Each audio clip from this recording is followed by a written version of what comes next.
ఓం గం గణపతియే నమః. శ్రోతలకు నమస్కారం. మన ఛానల్కు స్వాగతం. శ్రీ పద్మ మహాపురాణం సృష్టిఖండం 14వ భాగం. బ్రహ్మదేవుడు ఇలా పలికెను: ఈ క్షేత్రములన్నిటిలో ఉత్తమ క్షేత్రము, పుణ్యక్షేత్రము కాగలదు. మీరంతా సదా పుష్పములు ఫలములు కలిగి ఉండండి. ఎల్లప్పుడూ స్థిరమైన యవ్వనము కలిగి ఉండండి. మీకు ఇష్టం వచ్చినట్లు సంచరించుచు కామరూపము కలిగి ఉండండి. ఇచ్చట తపస్సు చేయు మానవులకు కోరిన కోరికలను ప్రసాదించండి. ఉత్తమమైన సంపత్తు కలిగి ఉండండి. ఈ విధముగా బ్రహ్మదేవుడు అచ్చటి వృక్షములను అనుగ్రహించెను. 1000 సంవత్సరముల కాలము అక్కడే ఉండి పుష్కరమును అంటే పద్మమును విసిరెను. పద్మము నేలను తాకగానే భూమి నేలపై రసాతలము వరకు కనిపించినది. సముద్రములు అల్లకొల్లోలమై తమ హద్దులు తీరము దాటినవి. పులులకు, ఏనుగులకు, పాములకు నెలవైన వేల కొలది పర్వత శిఖరములు ఇంద్రుని వజ్రాయుధముతో కొట్టబడినట్లు నేలపై పడి ముక్కలైనవి. దేవతలు మరియు సిద్ధుల విమానములు, గంధర్వుల నగరములు కంపించి క్రిందపడి భూమిలో కలిసినవి. కపోత మేఘములు కుంభవృష్టిగా నేలపై వర్షము కురిసినవి. తీక్షణముగా ప్రకాశించుచున్న సూర్యుడు నక్షత్రముల గుంపులను ఆవరించెను. పద్మములు నేలపై పడుట వలన వచ్చిన గొప్ప శబ్దము వలన 3 లోకములలో ఉన్న చరాచరములు మూగత్వము, చెవుడు, అంధత్వమును పొంది వ్యాకులరు అయిరి. సురాసురుల దేహములు, మనస్సులు వశము తప్పి అదేమిటో తెలియక భయపడిరి. వారందరూ ధైర్యం కూడగట్టుకొని బ్రహ్మదేవుని కోసం బయలుదేరిరి. అయితే బ్రహ్మదేవుడు వారికి కనిపించలేదు. భూమి ఎందుకు కంపిస్తుందో, ఈ ఉత్పాతము ఎందుకు కలుగుతుందో వారికి అర్థం కాలేదు. అదే సమయంలో దేవతలున్న చోటికి నారాయణుడు వచ్చెను. దేవతలు నారాయణునికి నమస్కరించి ఇలా పలికిరి: ఓ భగవంతుడా, ఈ నిమిత్తములు ఉత్పాతములు ఎందుకు కలుగుతున్నవి? 3 లోకములు కంపించుటకు కారణం ఏమిటి? ఇది కల్పాంతమా? సముద్రము లెందుకు ఎల్లలు దాటినవి? దిగ్గజములు 4 ఊగుచున్నవి. 7 సముద్రములు భూమి కప్పినవి. కారణము లేకుండా ఇటువంటి శబ్దము రాదు. ఇటువంటి శబ్దము మేమెన్నడూ వినలేదు. భవిష్యత్తులో మళ్ళీ రాదు. ఓ స్వామి, ఈ భయంకరమైన శబ్దమునకు కారణము చెప్పవలేను. ఈ శబ్దము ఏమిటో చెప్పవలేను. దేవతలు పలికిన మాటలను విని విష్ణువు ఇలా పలికెను: దేవతలారా, భయపడుకుడు. దీనికి కారణమును చెప్పెదను, మీరంతా వినండి. దీనికి కారణమును మీకు నేను నిశ్చయముగా చెప్పెదను. లోకపితామహుడైన బ్రహ్మదేవుడు యజ్ఞము చేయుటకు చేతిలో పద్మముతో భూమిలో పుణ్యముల రాశి అయిన ఒక ప్రదేశమందు నిలిచెను. అతి శోభనమైన వనములతో కూడిన పర్వతమును ఎక్కుచున్నప్పుడు అతని చేతి నుంచి కమలము చెయ్యి జారి నేలపై పడినది. అలా పడినప్పుడు కలిగిన శబ్దమే ఈ మహాధ్వని. దాని వలననే మీరందరూ భయకంపితులయ్యారు. అక్కడున్న వృక్షముల గుంపులు పుష్పముల పరిమళములకు ఆనందించి మృగములను, పక్షులను అనుగ్రహించి జగత్తును అనుగ్రహించుటకు అక్కడ నివాసం ఏర్పరచుకొనెను. లోకమునకు హితము కలిగించుటకు పుష్కరమను నామము గల ఆ తీర్థమునందు బ్రహ్మదేవుడు ఆనందముగా నివసించుచుండెను. మనమందరము అక్కడకు వెళ్ళుదుము. అక్కడ బ్రహ్మదేవుని సంతోషింపచేసినచో మీకందరికీ మంచి వరములను ఇచ్చును. విష్ణువు అట్లు పలికి దేవదానవులతో కలిసి బ్రహ్మదేవుడు వసించుచున్న వనమునకు వెళ్ళెను. వారందరూ ఆనందభరితులై తుష్టమనస్కులై కోకిలల వలె ఒకరితో ఒకరు మాట్లాడుకుంటూ బ్రహ్మ వసించుచున్న ఉజ్వలమైన పుష్పములతో నిండిన వనమున ప్రవేశించిరి. ఆ వనము ఇంద్రుని నందన వనము వలె ఉన్నది. పద్మములతోనూ పశుపక్షాదులతోనూ అన్ని రకముల పుష్పములతోనూ ఎంతో రమ్యముగా ఉన్నది. దేవతలు ఆ వనములో ప్రవేశించి బ్రహ్మ దేవుడు ఎక్కడ ఉన్నాడు అని వారిలో వారు ప్రశ్నించుకుంటూ బ్రహ్మదేవుని కోసం వనమంతా గాలించిరి. ఇంద్రుని ముందుగా పెట్టుకొని దేవతలు ఎంత వెతికినా వనము యొక్క అంతము కనిపించలేదు. బ్రహ్మ దర్శనము కలుగలేదు. అంతటా వారందరూ బ్రహ్మదేవుని కోసం గాలించుచుండగా వాయువు కనిపించి తపస్సు చేయకుండా మీకు బ్రహ్మదేవుని దర్శనము కలుగదు అని పలికెను. దేవతలు ఖిన్నులై వాయువు పలికిన మాటలను చింతించి కొండ చర్యలయందు నలుదెసలా గాలించిరి. ఉత్తర దక్షిణము మధ్య తిరిగి తిరిగి బ్రహ్మ కోసం వెతికిరి. అంతట వాయువు వారికి మరొకసారి కనిపించి విరించి దర్శనము కలుగుటకు 3 ఉపాయములున్నవి. శ్రద్ధతో కూడిన జ్ఞానము, తపస్సు మరియు యోగముతో దర్శనము చేయవచ్చని చెప్పెను. ధ్యానయుక్తులైన యోగులు అతనిని స్వరూపునిగాను నిరూపునిగాను దర్శింతురు. తపమునాచరించువారు సకలునిగా స్వరూపునిగా దర్శింతురు. జ్ఞానులు నిష్కలునిగా నిరూపునిగా దర్శించుదురు. శ్రద్ధ లేని వారికి విజ్ఞానము లభించదు. ఆ విధముగా వారికి బ్రహ్మ దర్శనము కలుగదు. పరమ భక్తి కలిగిన యోగులు మాత్రమే బ్రహ్మను వేగముగా దర్శించగలరు. నిర్వికారుడు, ప్రథముడు, పురుషేశ్వరుడు అయిన బ్రహ్మయందు మనస, వాచ, కర్మణ నిరతులైన వారు మాత్రమే దర్శించగలుగుదురు. బ్రహ్మ ఆరాధనా తత్పరులై బ్రహ్మదీక్ష చేపట్టి తపస్సు చెయ్యండి, మీకు శుభమవుతుంది. అతడు సర్వకాలములలోనూ ఈ భక్తులకు నేను నా దర్శనమివ్వవలెను అని తలంచుచుండును అని భావించుచుండుము. తమకు హితము కలిగించే వాయువు మాటలను విన్న దేవతలు బ్రహ్మను దర్శించవలెనను కోరికతో వాక్పతి అయిన బృహస్పతితో ఇలా పలికిరి. ఓ జ్ఞానవంతుడా, విబుధుడా, మాకు విధి విధానముగా బ్రహ్మదీక్షను ప్రసాదించవలెను. వారి కోరికను విన్న బృహస్పతి దేవతలకు వేదోక్త విధానములో వారికి దీక్షను ఇచ్చెను. వారు ఎటువంటి ఆడంబరము లేకుండా సాధారణమైన వస్త్రములను ధరించి వినయముతో బృహస్పతికి శిష్యులైరి. బ్రహ్మ అనుగ్రహమునకు పాత్రులై పౌష్కర జ్ఞానమును పొందిరి. అధ్వర్యులలో శ్రేష్ఠుడైన బృహస్పతి శాస్త్రానుసారముగా యజ్ఞమును చేసెను. వివేకులైన వారికి వేదములలో చెప్పిన విధముగా దీక్షనిచ్చెను.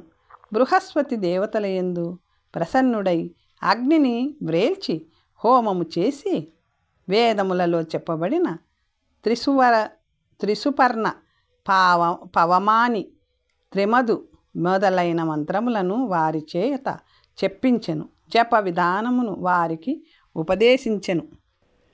ఆపోహిష్టాను మంత్రముతో చేయు స్నానమును బ్రహ్మస్నానం అందురు.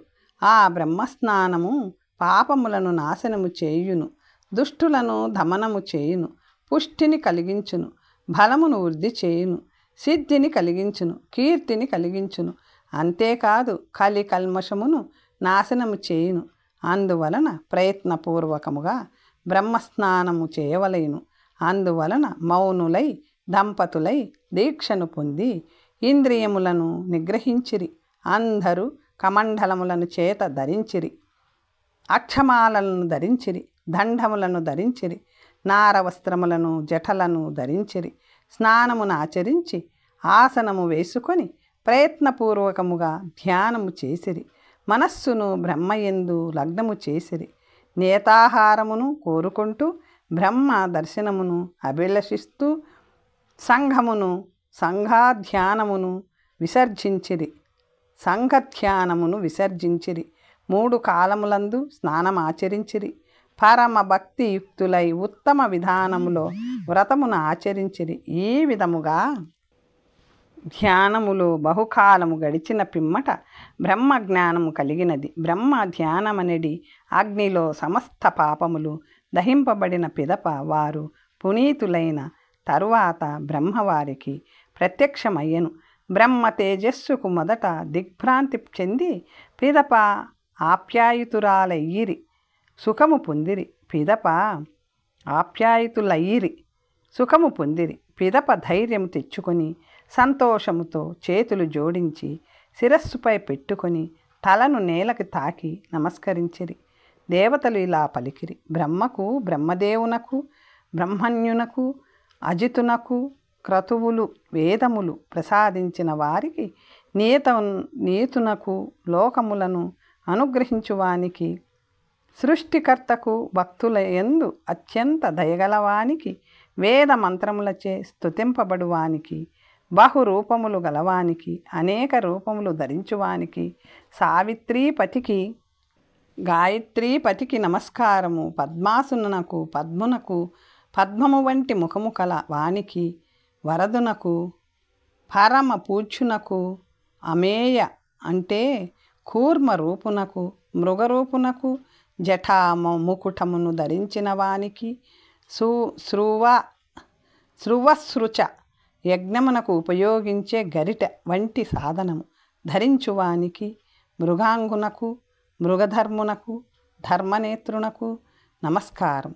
విశ్వనామమునకు, విశ్వనకు, విశ్వేశునకు మా నమస్కారములు. ఓ ధర్మనేత్రుడా, మమ్ములను అన్ని విధాలా రక్షించవలేను. మనసా వాచా కర్మణ నిన్ను శరణు పొందాము.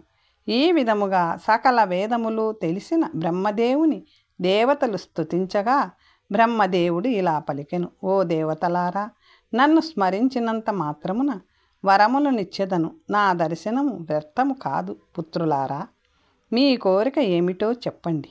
మీరు కోరిన గొప్ప వరముల అన్నింటినీ మీకు తప్పక ఇచ్చెదను.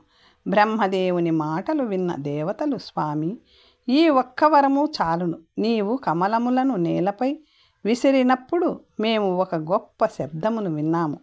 ఆ శబ్దమునకు భూమి కంపించినది. లోకములన్నీ అకులితములైనవి. ఇది ఊరికే జరిగినది కాదు. దీనికి కారణమేమిటో సెలవియ్యవలేను అని పలికిరి. బ్రహ్మదేవుడు ఇలా పలికెను: దేవతలారా, మీ హితము కోసమే నా చేతిలోనున్న ఈ పద్మమును నేలపై పడవేసి తిని, దేవతల రక్షణ కోసం నేను ఈ పని చేసి తిని. దీనికి కారణమును తెలిపెదను, వినుడు. వజ్రనాభుడు అను రాక్షసుడు పిల్లల ప్రాణములను తీయుచూ రసాతల లోకమును ఆశ్రయించి ఉండును. ఆయుధములను త్యాజించి తపోనిరతులైన మీ రాకను తెలుసుకొని ఆ దురాచారి ఇంద్రునితో పాటు దేవతలందరినీ చంప నిశ్చయించెను. నేను ఈ కమలమును నేలపై విసిరి రాజ్యము ఐశ్వర్యముల చేత దర్పితుడైన వానికి మరణమును కలిగింతును. లోకములోనున్న నా భక్తులు, వేద పారంగతులైన బ్రాహ్మణులు దుర్గతిని పొందరాదు. వారు సద్గతిని పొందవలేను. ఓ దేవతలారా, దేవతలు, దానవులు, మనుష్యులు, ఉరగములు, రాక్షసులు, సమస్త భూతములను నేను సమానముగానే భావింతును. మీ క్షేమము కోసం ఆ పాపిని నేను ఒక్క మంత్రముతో నేల కూల్చి తిని, ఈ పద్మమును దర్శించుట వలన ఆ పాపాత్ముడు పుణ్యలోకములను పొందెను.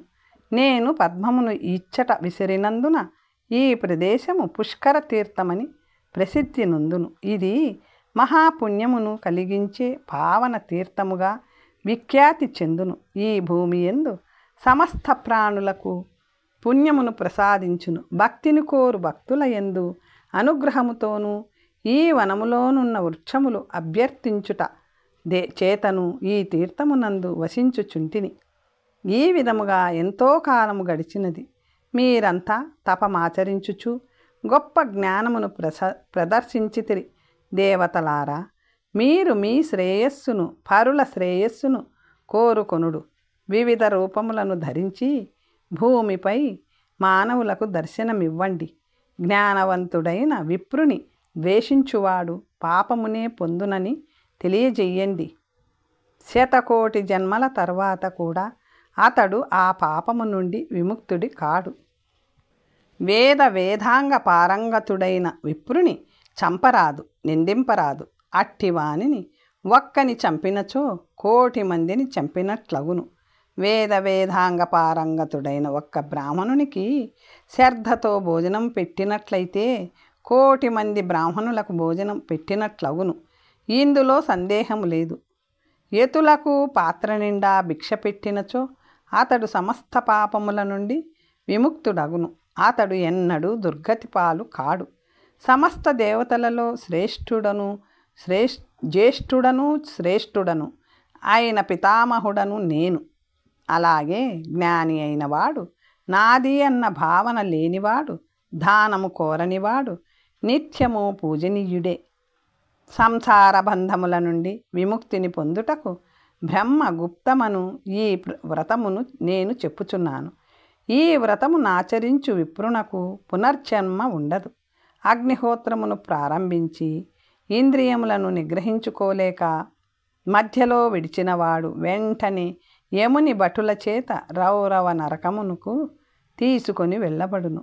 లోకమును అనుసరించి వితండవాదము చేయువాడు, క్షుద్ర చెడు కర్మలను చేయువాడు, సరాహి అంటే బంధాలు కలిగినవాడు, శృంగారమునందు ఆసక్తి కలవాడు, మృష్టాన్నమును ఎవరికీ పెట్టకుండా ఒక్కడే తినువాడు, వ్యవసాయమును వాణిజ్యమును చేయువాడును, వేదము చదువని వాడును, పరుల భార్యలను పొందువాడను, ఇంకా ఇటువంటి పాపపు పనులు చేయువానితో మాటలాడరాదు.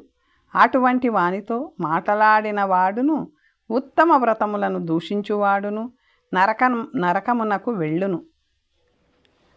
సంతుష్టుడు కాని వానితోనూ ఖేదబుద్ధుని, దుర్బుద్ధిని మరియు పాపిని ఎన్నడూ ముట్టకూడదు. అటువంటి వానిని ముట్టవలసి వచ్చినచో స్నానము చేయవలేను. అప్పుడే అతడు శుద్ధుడగును. బ్రహ్మదేవుడు ఈ విధముగా పలికి దేవతలతో కలిసి అక్కడ క్షేత్రమును ఏర్పరచెను. దానిని ఉన్నది ఉన్నట్లుగా నీకు చెప్పెదను. చంద్రానదికి ఉత్తరమందును, సరస్వతీ నదికి తూర్పు దిక్కునను, నందనవనమున కంటెను శ్రేష్టమైన పుష్కర తీర్థమున్నది. ఇది కల్పాంతము వరకు ఉండును. ఈ లోకమున సృష్టించిన బ్రహ్మదేవుడు ఈ స్థలమును యజ్ఞవేదికగా చేసుకొని యాగము చేసెను. ఈ తీర్థము 3 లోకములను పావనము చేయును. ఈ తీర్థము మొదటిది బ్రహ్మ దైవాత్మకమైనది, చివరిది రుద్రదేవాత్మకముగా బ్రహ్మ నిర్ణయించెను. మహాపావనమైన ఈ పుష్కర క్షేత్రము మొట్టమొదటిది గుహ్యమైనది అని వేదములు పేర్కొన్నవి. బ్రహ్మదేవుడు ఇచ్చట సదా వసించును. పుష్కర క్షేత్రం ఒక అరణ్యము. బ్రహ్మదేవుడే స్వయముగా భూభాగమును అనుగ్రహించెను. భూమి అందంతటా సంచరించుచు విప్రులను అనుగ్రహించుటకు సువర్ణము వజ్రములు గల ఈ భూమిని యజ్ఞవేదికగా చేసుకొనెను. రకరకాల వజ్రములతో అలంకరింపబడిన ఆ నేల సర్వశోభనముగా నున్నది.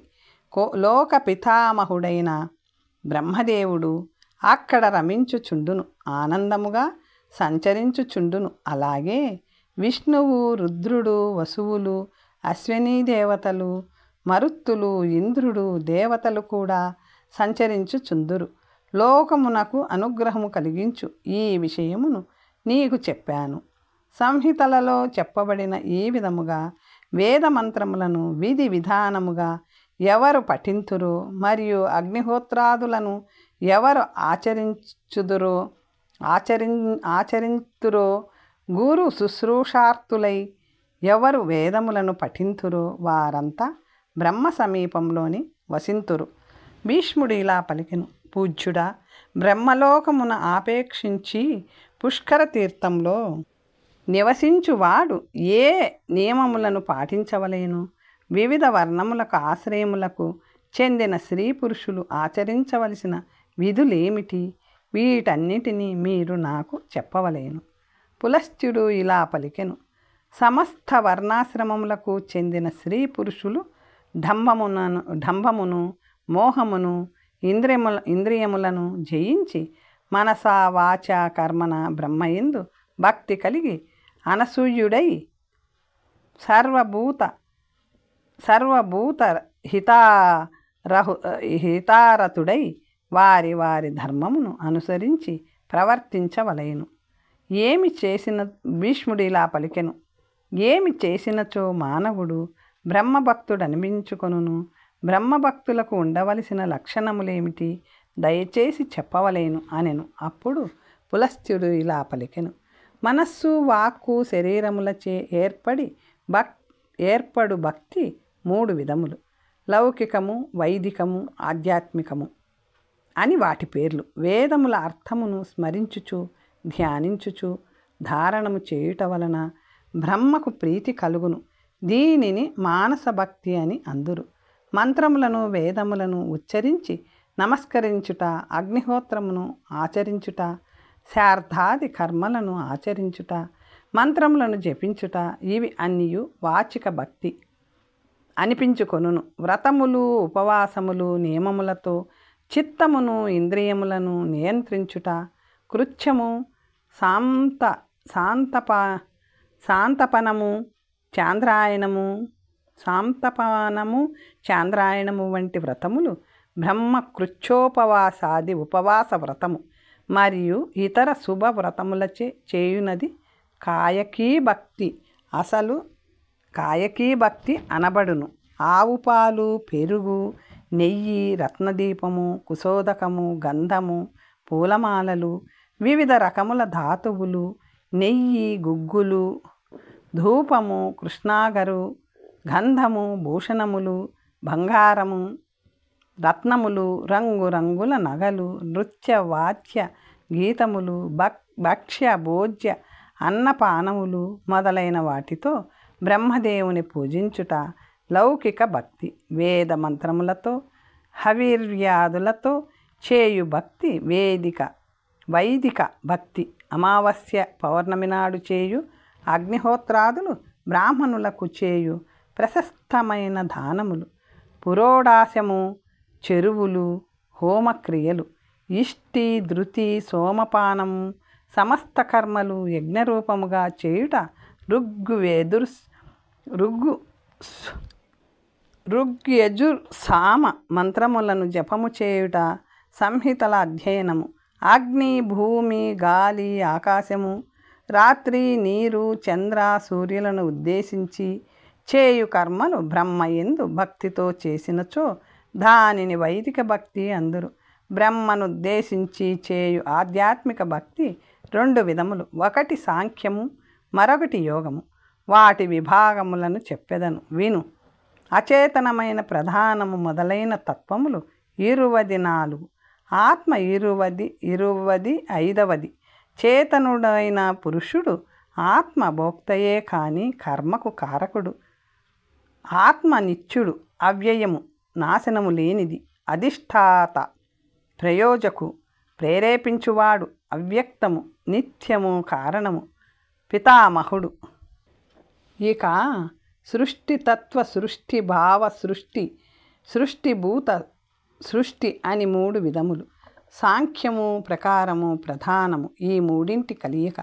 ఈ ప్రధానము కొన్ని విధములుగా ఈశ్వరునితో సారథ్యము, ఈశ్వరుని వలె మరికొన్ని విధములుగా ఈశ్వరునితో విరుద్ధ ధర్మము కలిగి ఉండును. ఇది అంతా పురుషుని కారణత్వము, బ్రహ్మత్వము, కామ్యత్వమని చెప్పబడును. ప్రధానము యొక్క ప్రయోజత్వము వైధర్మమనబడునని పరబ్రహ్మ పరమశక్తిమంతుడు, ఆత్మ కర్త కాదు. భగవంతునితో బంధము వలన ప్రధానములోనున్న చేతనత్వము, స్వాధర్మ్యము వేరు తత్వములకు తత్వమును కలిగించున్నది. మరియు తత్వములందు వేరు తత్వముల కర్మ కారణము, ప్రయోజనము, విభాజ్యము, ఐశ్వర్యము, తత్వ సంఖ్య, వేదార్థమును చక్కగా విమర్శించి ప్రాజ్ఞులు నిశ్చయించిరి. ఈ తత్వముల కతీతము బ్రహ్మము అని తెలుసుకున్నారు పూర్వులు. అది సాంఖ్య భక్తి. యోగము వలన భక్తులకు బ్రహ్మ ఎడల కలుగునటువంటి భక్తిని చెబుతాను విను. నిత్యము ప్రాణాయామమందు మనస్సు నిలిపి ఇంద్రియములను నియంత్రించి భిక్షాన్నమును తింటూ వ్రతపరుడై హృదయ కమలమందు బ్రహ్మను నిలిపి ఆశామోహములను విడిచి బ్రహ్మను ధ్యానించవలెను. హృదయమును పద్మకర్ణికయందు కూర్చున్న ఎర్రని పద్మముల వంటి ముఖము గలవానిని, అందమైన కన్నులు గలవానిని, అంతటా ప్రకాశింపచేయు 4 ముఖములు గలవానిని, నడుమ వరకు వ్రేలాడుచున్న ఉపవీతము కలవానిని, 4 ముఖములు 4 చేతులు కలవానిని, వరధుని అభయహస్తుని ధ్యానించవలెను. మానస సిద్ధి యోగము వలన కలుగును. అదే ఉత్తమమైన బ్రహ్మభక్తి. ఈ విధముగా బ్రహ్మహిందు భక్తి కలవానిని బ్రహ్మభక్తులందురు. ఓ రాజేంద్ర, పుష్కర క్షేత్రములో వసించువారు చేయవలసిన పనులను చెప్పెదను విను. ఇది పూర్వము విష్ణువు మొదలైన వారి సమక్షములో, బ్రాహ్మణుల సమక్షములో బ్రహ్మదేవుడే స్వయముగా చెప్పెను. ఈ క్షేత్రములో నివసించువారు మమకారము అహంకారములు లేనివాడై ఉండవలేను. సంఘమును విడువవలేను. దానమును స్వీకరించకూడదు. బంధువుల యందు ప్రీతి ఉండకూడదు. బంగారమును మన్నును రాయిని ఒకే దృష్టితో చూడవలేను. నిత్యకర్మాచరణము వలన సమస్త భూతములకు జీవులకు అభయం ఇవ్వవలెను. సదా ప్రాణాయామపరుడై బ్రహ్మధ్యాన పరాయణుడై యాగములను చేయుచు శుచి అయి యతిధర్మపరాయణుడై నిత్యము ఉండవలేను. సాంఖ్యయోగ విధులను తెలుసుకొని ధర్మజ్ఞుడై ఎటువంటి సందేహములు లేకుండా ఉండవలేను. ఈ విధముగా పుష్కరారణ్యములో వసించుచు యజ్ఞములను ఆచరించుచు నియమములను పాటించుచు మరణించినచో ఆ విప్రులు పొందు ఫలమును చెప్పెదను విను. వారు అత్యంత దుర్లభమైన అక్షయమైన బ్రహ్మ సాయుధ్యమును పొందును. ఇటువంటి వారికి పునర్జన్మ ఉండదు. ఉత్తమమైన బ్రహ్మ విద్య యందు స్థితుడైనందున అతనికి పునర్జన్మ ఉండదు. ఈ ప్రపంచములో ఇతర ఆశ్రమములలో ఉన్నవారికి పునర్జన్మ కలుగును. గృహస్థాశ్రమమును స్వీకరించి నిత్యము 6 కర్మ పఠన పాఠనము, యజనము, యాచనము, దానము, ప్రతిగ్రహణము